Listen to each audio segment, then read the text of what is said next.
The Zero Network by Thx4thestories. Read by Oakshadow5. Chapter 20. The lies start adding up. Notes: we've jumped into the future. The story from this point on will take place in the second year of UA. Now Masa watched the boy in his interrogation room, wondering, for the millionth time since bringing him in, how it had come to this. He knew it had somehow all started with that stupid dating app Sansa had convinced him to download. How that landed him here, with an irate Eraserhead glaring at him and a seemingly resigned Izuku Midoriya handcuffed to a table, was a bit of a convoluted story. Most of the men he chatted with on the dating app were nowhere near interesting enough to waste his valuable free time with. Then he'd matched with Yagi, and sure, the man was a bit older than him and had an adopted son, but there was something about him that made now Masa ask to meet for coffee. Coffee turned into lunch, which led to dinner, and soon they were going on regular dates. The first lie had caught him by surprise. He was meeting Hitoshi for the first time, several months into dating the boy's father. Hitoshi was in his second year at UA now, and they eventually started talking about his friends.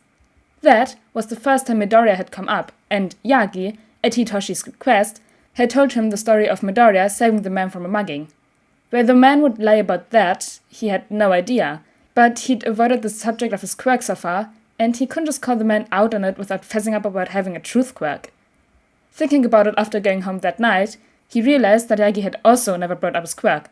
Now Masa hadn't brought it up because so many people were at least wary of being with someone who always knew if they were lying, but it had never occurred to him before that the man he'd been seeing had also avoided the subject.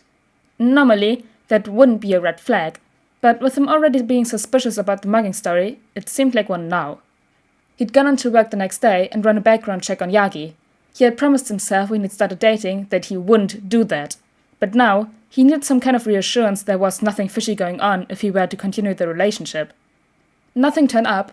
Yagi had no criminal history and was registered as having a minor mood manipulation quirk, which would explain why he hadn't brought it up. People were probably wary of that as they were now Masa's quirk. So he decided there was nothing he needed to be suspicious of and pushed it to the back of his mind.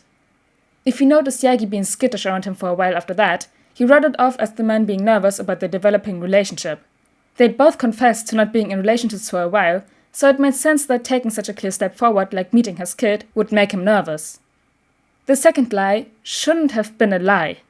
Now Masa had been talking about something from his high school days, and naturally asked Yagi about the school he'd gone to, ignoring that he already knew what school the man had attended from the background check. Yagi gave him the name of the school, and it registered as a lie. How could it be a lie when it was the same as the file he had on the man? Something wasn't adding up.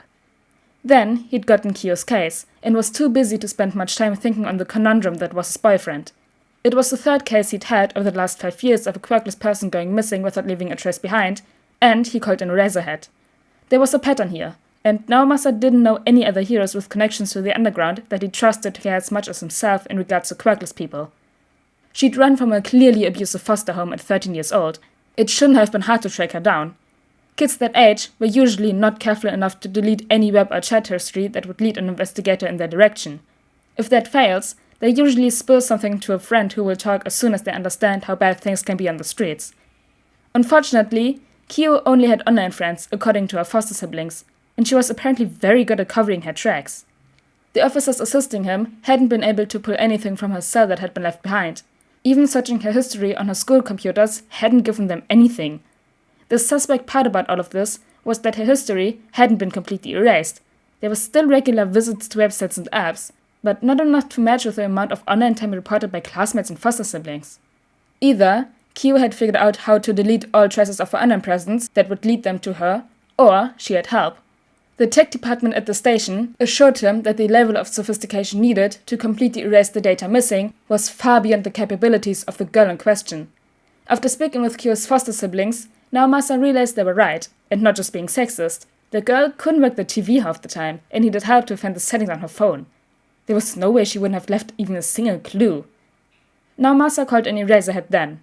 The similarities to his 2 previous missing quirkless person cases were too much to ignore, and suddenly they were pulling cases from all over the country that fit a similar pattern.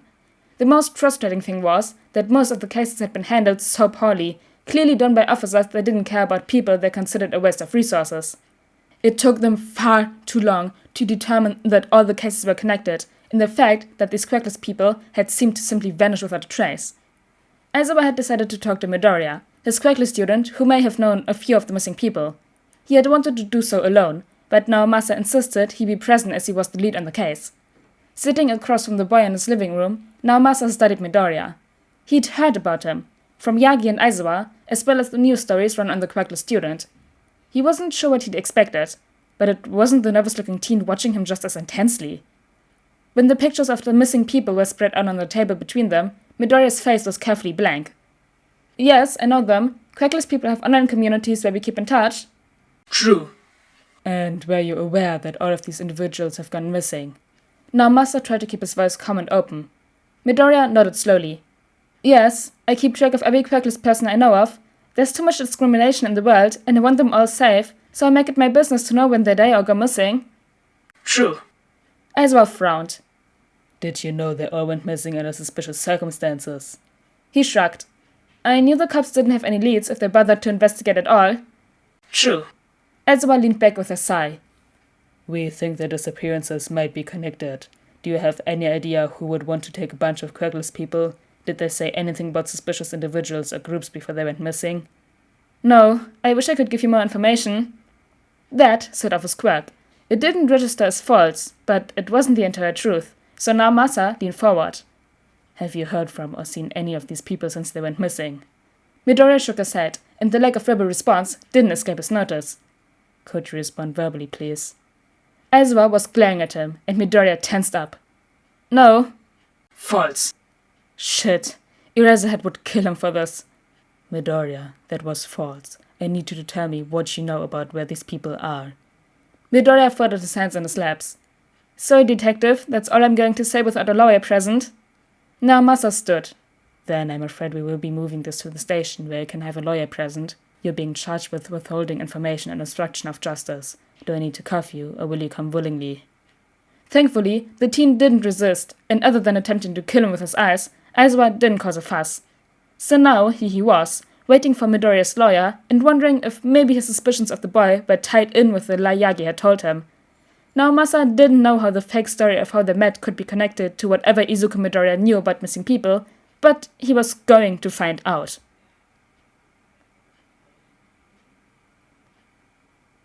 Oh, Tsukauchi is going to find out about the network. Oh shit! But that's why Izuku always said, oh, thank God Tsukauchi isn't here, or something. And also it's crazy that Izuku managed to withhold the information of the network for a whole year at UA. But anyways guys, I hope you all enjoyed chapter 20 of the Zero Network, and I'll see you all next time. Bye!